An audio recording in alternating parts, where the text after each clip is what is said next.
John woke early in his small shop on the busy street. He looked at his shelves where he kept packets of chips, candy bars, and bottles of soda. He loved the bright colors and sweet smells. He took a bag of chips and opened it. He crunched a few pieces and smiled. This snack was his favorite. Every morning, he tried to make sure he had enough to sell to his neighbors. The shop was tiny but cozy. Yellow light from a single bulb hung over the counter. Outside, people spoke in many languages as they passed. John had lived in his city for years. He knew how to say hello in 3 human tongues. He knew the market well. But he never imagined an alien would come in one day. That morning, the bell over the door rang. John looked up. He saw a tall figure in a shiny suit. The being had purple skin and large black eyes. It stood at the counter and looked at the snacks. John felt nervous, but he put on a friendly smile. He said, "Welcome. Can I help you?" The alien tilted its head. It reached out with a long finger and pointed to a packet of chips. John took it down and held it out. The alien gently touched the bag. It seemed to study the design. John said, "Try a bite. These are salty corn chips. Many people like them." With soda, the alien lifted a chip to its mouth. It paused. Then it chewed slowly. John watched closely. The alien's eyes grew wide. It made a curious sound, almost like a soft hum. John said, "Do you like it?" The alien set the chip down. It reached for the bag again. It took another chip and ate it eagerly. John laughed a little. He felt happy. He said, "I'm glad you like it. I have many more snacks and drinks if you want them." Inside, the alien placed the bag on the counter. John looked at the payment tray, but the alien did not offer any coins.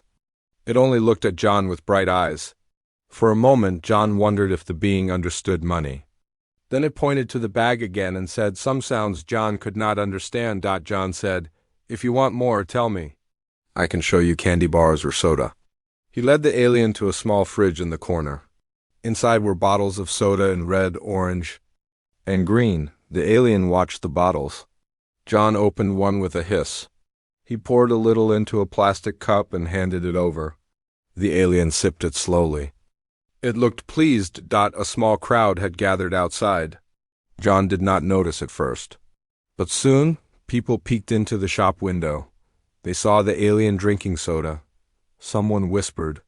Then more people came in. They stared at the alien and at John.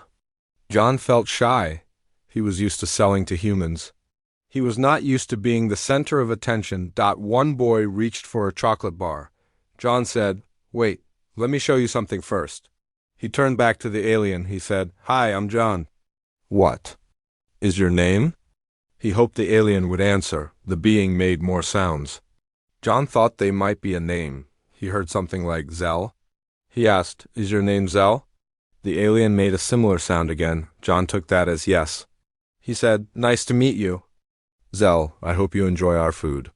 You can take these back to your ship if you want." Zell pointed at the fridge. Then it pointed to John. John brought out 2 bottles of soda and a packet of chips. He said, "Here for you, no charge." Zell looked at the gifts. It seemed to say thank you in its own way. It touched John's hand briefly. John felt a gentle warmth. He smiled back. People in the shop whispered. One woman asked, "Are you giving them away?" John said, "Yes, Zell seems to like human snacks." "Maybe their people want to trade." The crowd grew quiet. John wondered if this was wise, but he trusted his shop. He believed kindness could bring good things. He said, "I will trade if they have goods humans cannot find on Earth." At that moment, a voice came through a small speaker on Zell's suit. John heard a soft melody. Zell listened. Then it placed the chips and sodas back on the counter. It picked up a small round object from in its coat. It placed it on the tray. It was smooth and made of a shimmering metal. John picked it up carefully. It felt cool in his hand. He turned it over. It had strange writing etched into it. He looked at Zell. He said, "What is this?" Zell spoke to its speaker again. It pointed at the object. It pointed at the chips. John thought Zell meant to trade. John said, "You want these snacks for this?" He held up the bag of chips. He pointed at the metal object. Zell nodded. John felt his heart beat fast. He had never seen anything like this metal piece. He put the object into a small cloth bag and gave it to Zell. Then he took the object from the counter. He put it gently into his pocket. He wrapped the chips in paper and handed them to Zell. Zell smiled with its wide eyes. Without a word, Zell turned and walked out the door. The crowd followed. John watched as Zell climbed into a sleek ship parked nearby. The ship was small but elegant. It lifted off with a soft hum and flew away into the sky. John felt a mix of fear and excitement. He walked outside with the others. He held the metal object in his hand. It glowed faintly in the afternoon sun. People whispered about the trade. One man said, "This could be big." "Aliens want our junk food," another said. "We must tell the news." John looked at the sky where Zell disappeared. He felt hope. He said to himself, "Maybe this is just the start." Lily stepped off the small shuttle onto the dusty plains of Carmo. She carried a metal suitcase filled with human snacks. The wind blew red dust across the landing pad. She looked around at the low buildings and the tall towers in the distance. Carmo was known for its science labs and strange wildlife. She hoped her work here would make a big difference. She walked into the main lab building. It was made of pale stone and glass. Inside, the air felt cool. Fluorescent lights hung from the high ceiling. She passed rows of tables where other scientists worked on new medicines and foods. They glanced at her suitcase with curiosity. Lily found her workspace. It had a metal table, a sink, and many small machines. She placed the suitcase down and opened it. Inside were bottles of soda, packets of chips, candy bars, and cookie boxes. She picked up a candy bar.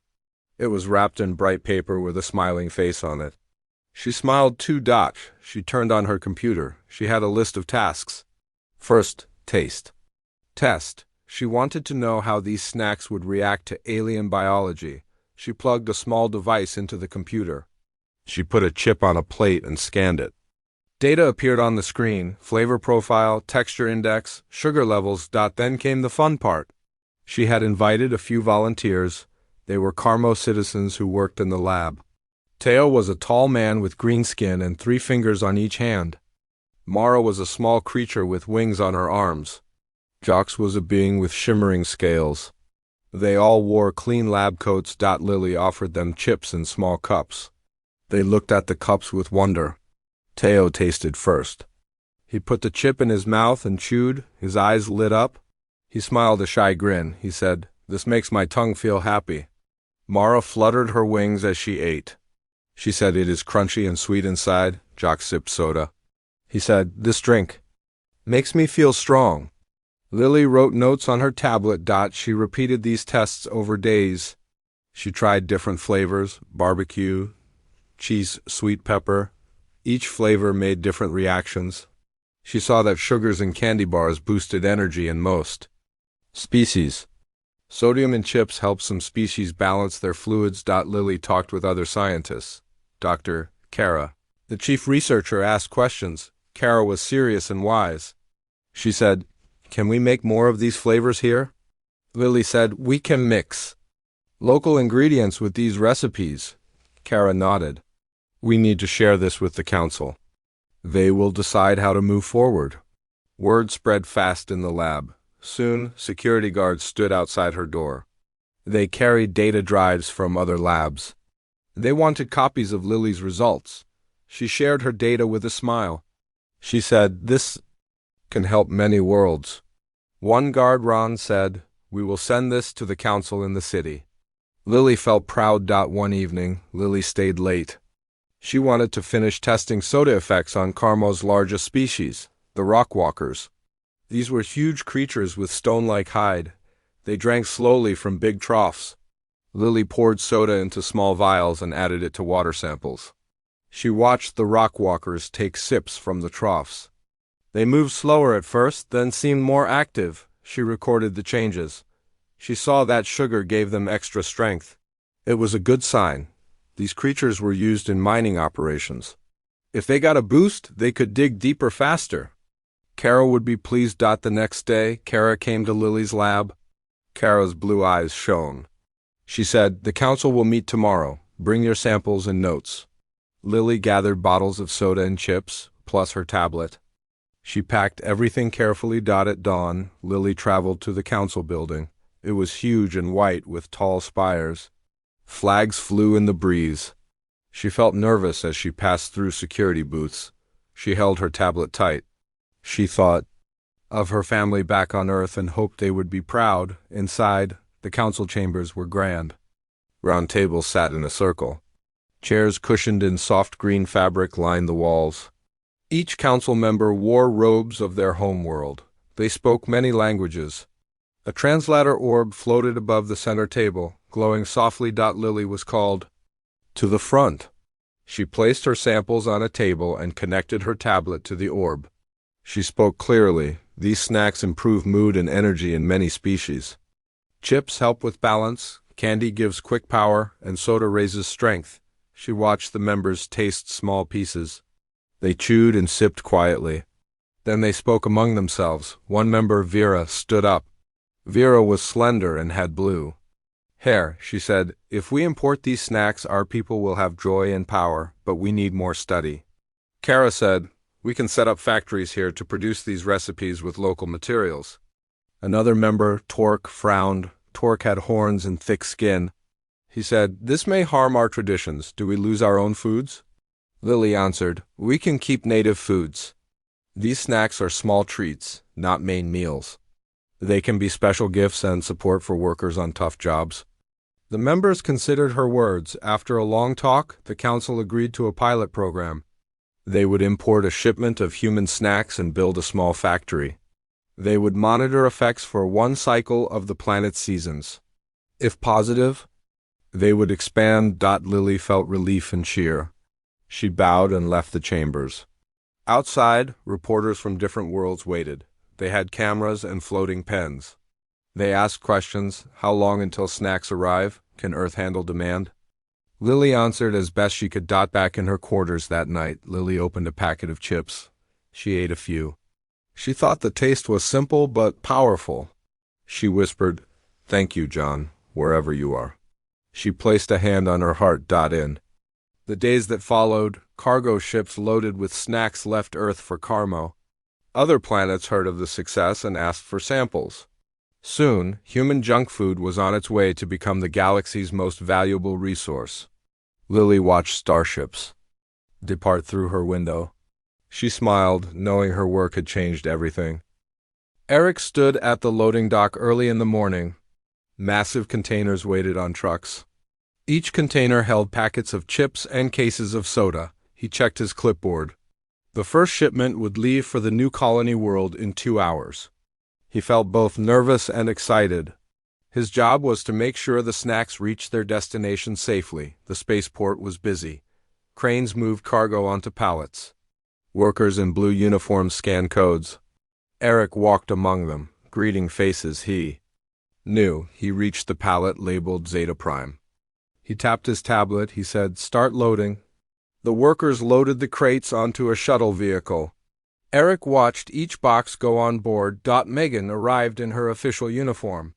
She had short red hair and sharp eyes. She was the port officer. In charge of exports. Eric smiled and waved. She walked over. He said, "Good morning, Megan. First run to Zeta Prime leaves soon." She nodded. "I will inspect the shuttle before takeoff." Eric felt relieved. Megan was strict but fair. Inside the shuttle, Eric and Megan checked each container. Megan opened a crate. She looked at the chips and soda bottles. She scanned the code. All matched the manifest. She closed the crate and sealed it. Eric said, "We follow all safety rules. High sugar content needs special cooling." Megan said, "The cooling units are set to 50 degrees. That will keep everything fresh." Eric jotted notes. A warning light flashed on the shuttle console. Megan frowned. She called a technician.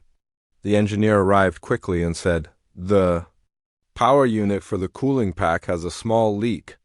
I can fix it now, but we will lose 30 minutes." Megan looked at Eric. Eric said, "Repair it? We cannot risk spoilage? Zeta Prime's summer heat is worse than Earth's deserts." Megan agreed. "Okay, do it." The engineer worked on the pack. Eric stood by, checking his watch. Megan spoke into her comlink. She arranged a new takeoff window with traffic. Control, after 20 minutes, the engineer reported success. The cooling unit sealed and power restored. Megan ran tests. All clear, she said. We are good to go. Eric and Megan boarded the shuttle.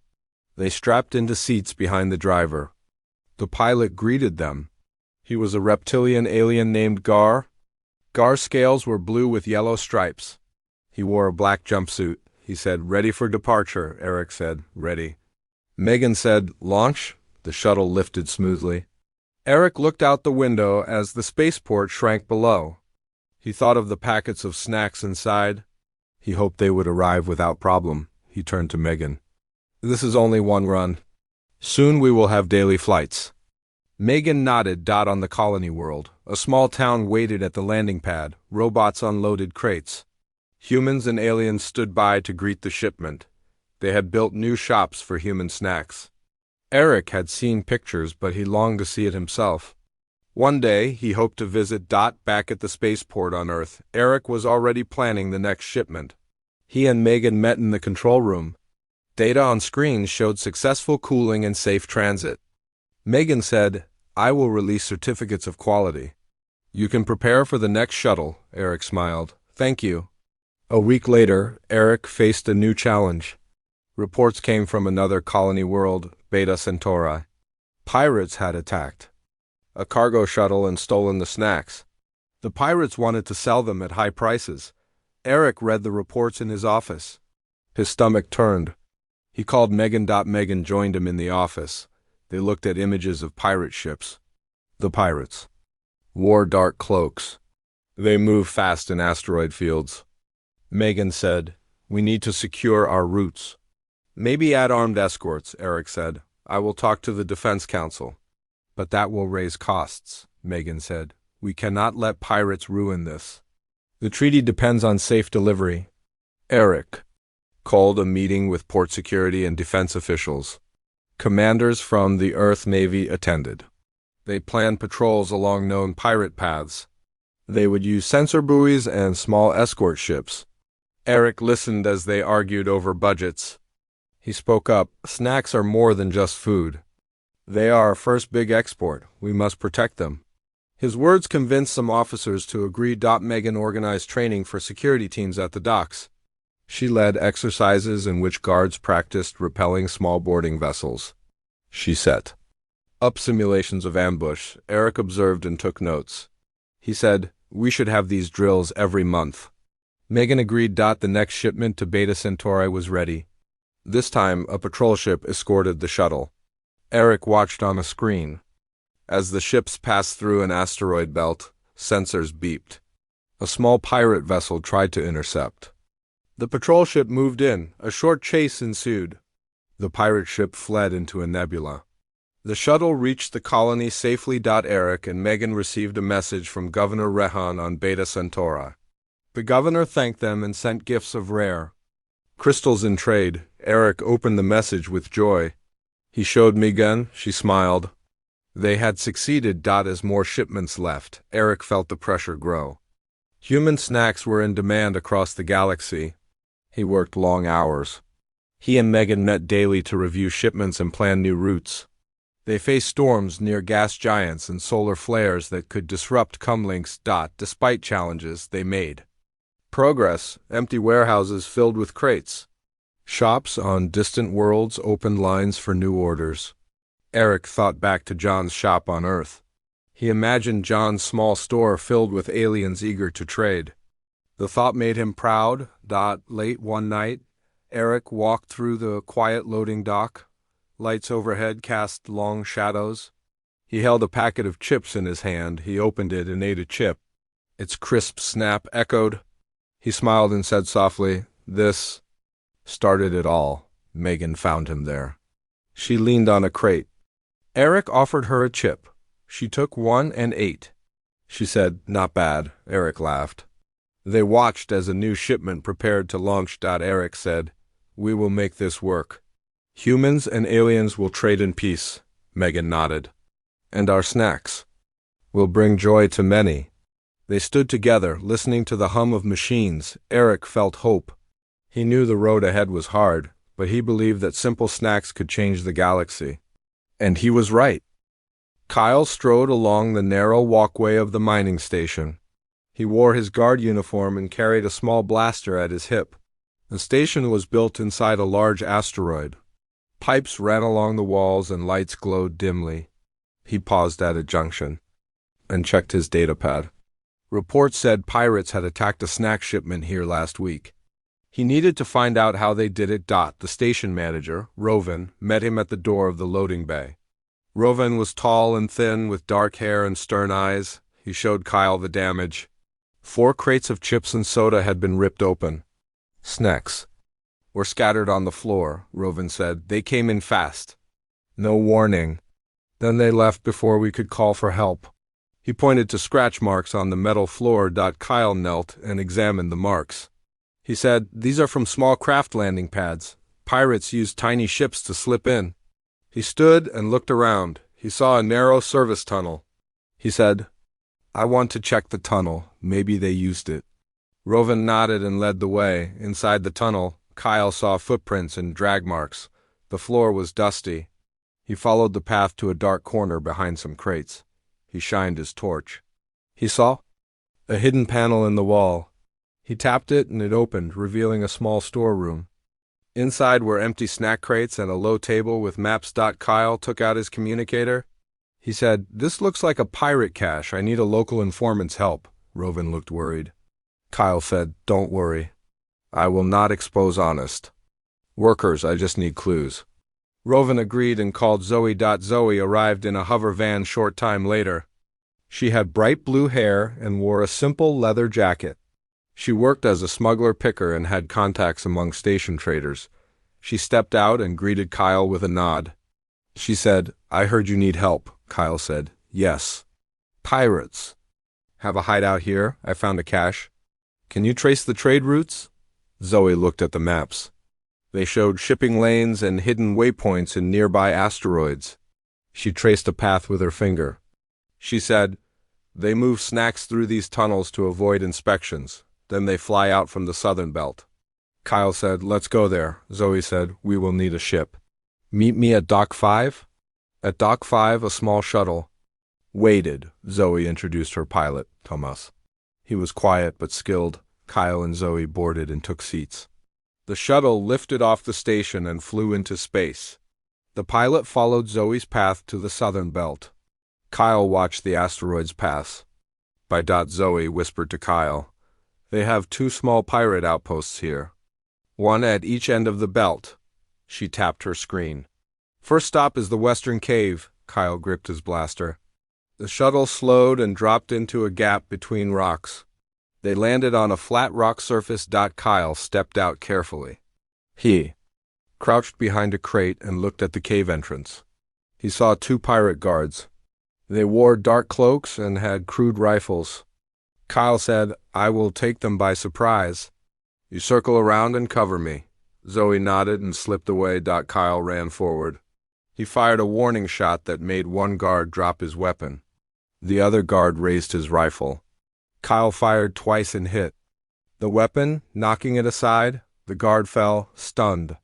Kyle ran inside. Inside the cave, he saw rows of crates filled with snacks. He heard voices in a smaller room. He drew his blaster and crept forward. He peeked inside. 3 pirates sat around a hollow table, counting crates. Kyle aimed. He shouted, "Hands up!" The pirates jumped. One moved to draw a weapon. Kyle fired a warning shot at the wall. The pirate froze. Kyle said, "You are under arrest for piracy and theft. Drop your weapons." The pirates obeyed and threw rifles on the floor. Zio's voice came through Kyle's cum. "I have the second guard." Down. "We caught 2 more, Kyle said. "Good work, secure them." He handcuffed the pirates. He searched the crates and saw snack packs in many flavors. He took a data chip from their table. It had coordinates of other caches. Kyle said, "This will lead us to the main hideout." Back at the shuttle, Zoe loaded the captured pirates. Kyle connected his cum to station control. He said, "We have 5 pirate prisoners and evidence of their caches. Send patrol ships to these coordinates. Station Control agreed and began dispatching ships. The shuttle flew to the next cache. Pirates there tried to escape in small ships. Patrol ships arrived quickly and blocked the exit. A short fight broke out. Kyle and Zoe watched as teams captured the pirates. The traders at nearby stations cheered when the patrol ships flew by. With the caches secured, Kyle handed the data. Chip to Station Control. He said, "This ends the snack black market here." Rovan thanked them. Kyle said to Zoe, "We make a good team." Zoe smiled. "I like working with you. You are fair." Kyle felt proud that the news spread along the supply chain. Stations on other worlds heard of Kyle's success. They set up their own patrols. The snack routes became safer. Sales rose. Honest. Traders breathed easier. 1 month later, Kyle visited John's shop on Earth via a holocall. He showed John a crate of chips with a label, Guard's Choice. John laughed when he saw the uniform icon on the package. Kyle said, "Your snacks help bring down pirates. They are safe now." John said, "Thank you, Kyle. Your work means a lot." Evening came on Carmo Station. Kyle and Zoe walked the quiet halls. They stopped at a small canteen. Kyle bought 2 sodas. They sat at a table. Kyle said, "This crisis showed how important these snacks are." Zoe said, "And how people can work together." They drank slowly, savoring the taste. Kyle said, "Galaxy's most valuable resource, right?" Zoe laughed. "I never thought junk food would bring peace." Kyle looked at his soda. He felt hope for the future. He knew simple snacks had changed the galaxy again. Envoys gathered in a circular hall on Cairo's IV. The room was lit by soft white lights. Flags from many worlds hung on poles around the edges. Emma stood with her human delegation. Her suit was blue and gray. She felt the weight of her mission. The council had called this meeting to negotiate fair trade of human snacks. Across the hall, alien envoys took seats. They wore robes and uniforms of red, green, and silver. Some had tentacles, others had scales. Emma's translator gadget rested in her palm. It would turn human speech into many alien languages. She hoped it would work well. Emma stepped forward. She placed a packet of chips on the table. She tapped her gadget and spoke, "I bring gifts from Earth. These snacks have changed many lives. We seek a treaty of fair exchange.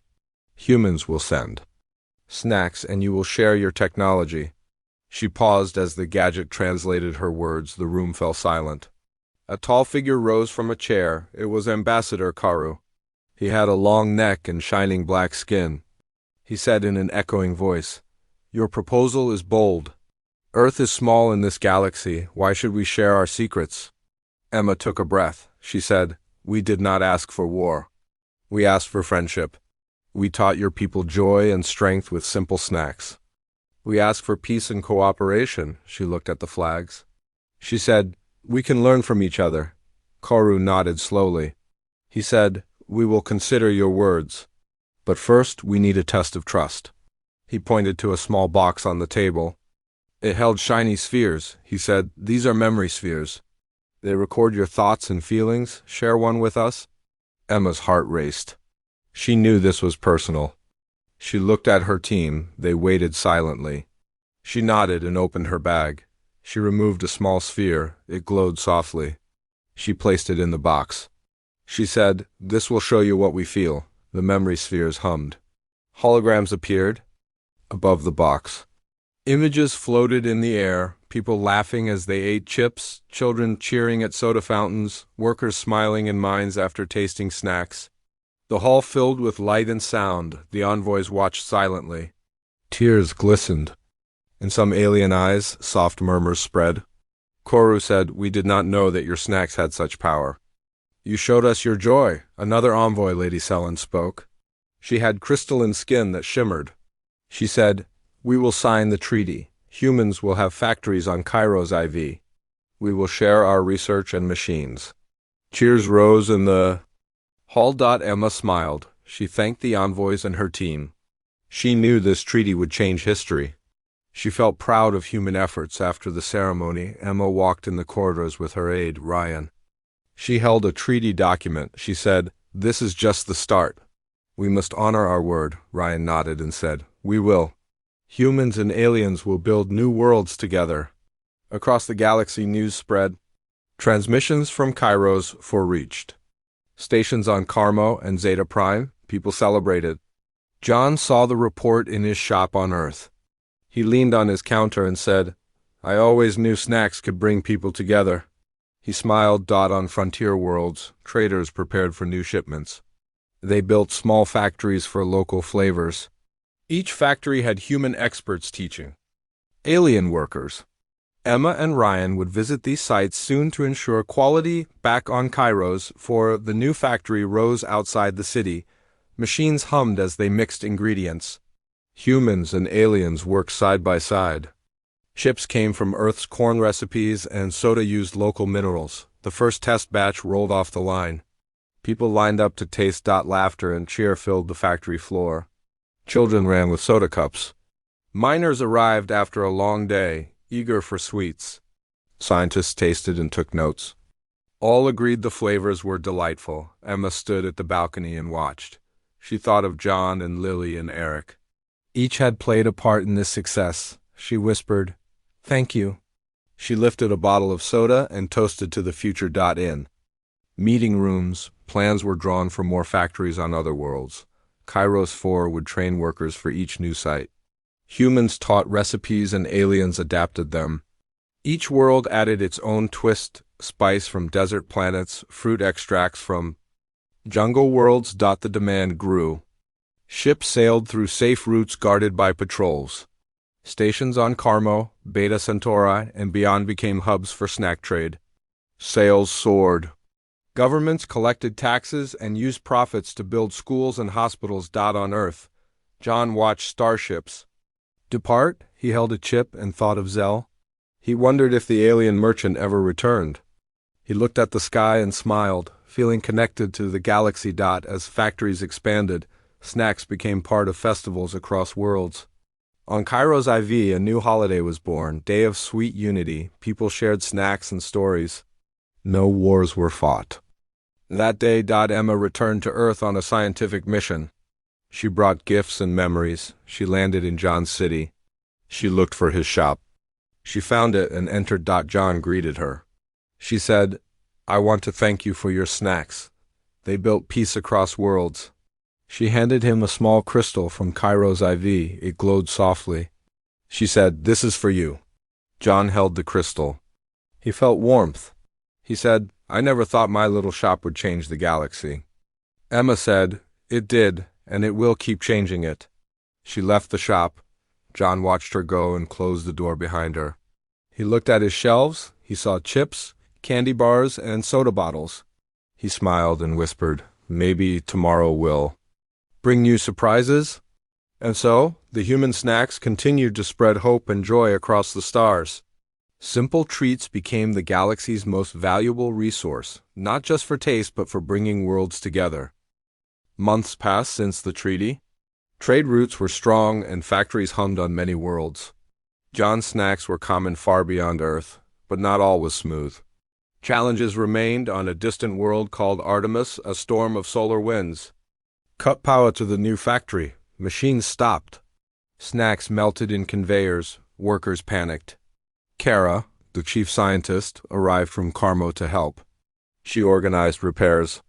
She said, "We must protect these machines from nature's fury."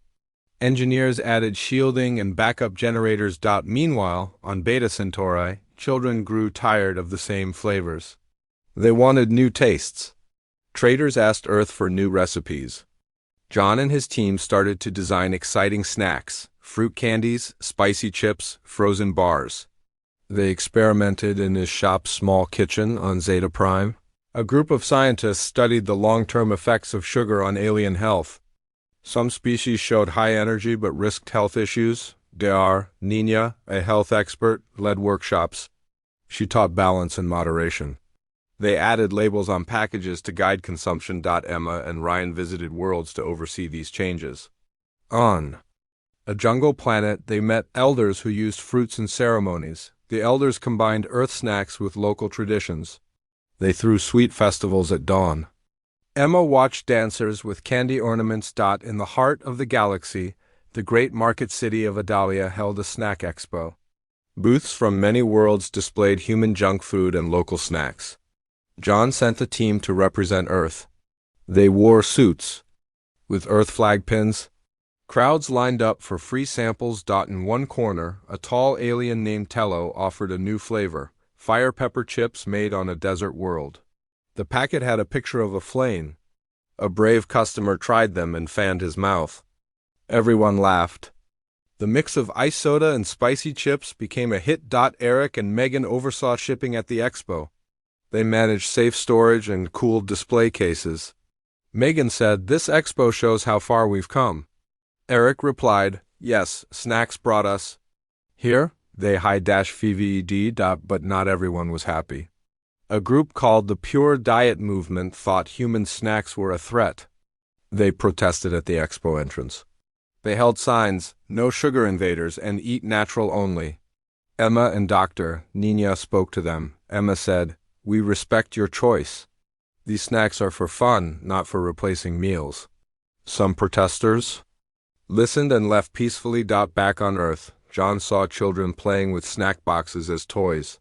He felt proud but worried. He called Lily and asked for new designs that were healthier. Lily suggested using local grains and natural sweeteners.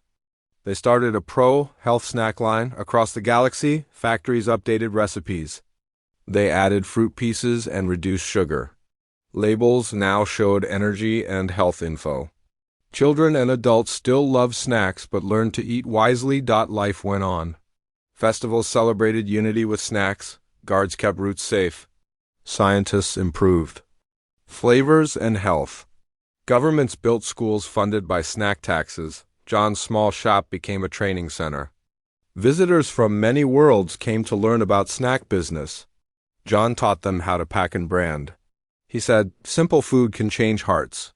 Students thanked him. On Carmo, Lily's lab turned to creating snack medicines. She added vitamins, Tio candy bars and chips. Miners used vitamin snacks to stay healthy. Old wounds healed faster. Council members praised her work. Emma, now older, stood on Earth in a museum exhibit about human snacks. She looked at artifacts, John's first bag of chips, Zell's metal token, treaty papers, a plaque read, "How humble snacks united the galaxy." Visitors read and smiled. Emma thought of the children on Artemis, the dancers on jungle planets, and the miners on Carmo. Snacks had brought more than taste, they built friendship. She walked past a video screen showing a child on a distant moon holding Earth candy and waving. The child said, "Thank you, humans." Emma's eyes glowed. Back outside, John watched the sky. He held a new packet of veggie chips wrapped in green and white. He opened it and tasted. It was crunchy and fresh. He thought, "This is just the beginning." In the final scene, a starship carried a crate of snacks and medicine bars in eco-friendly packs. It soared through stars toward a new world. The crew laughed as they tried chips and soda. And so the day human junk food became the galaxy's most valuable resource was only the first step. Simple treats led to science, trade, health, and peace. The galaxy would always remember that a chip, a soda, and a smile could change everything.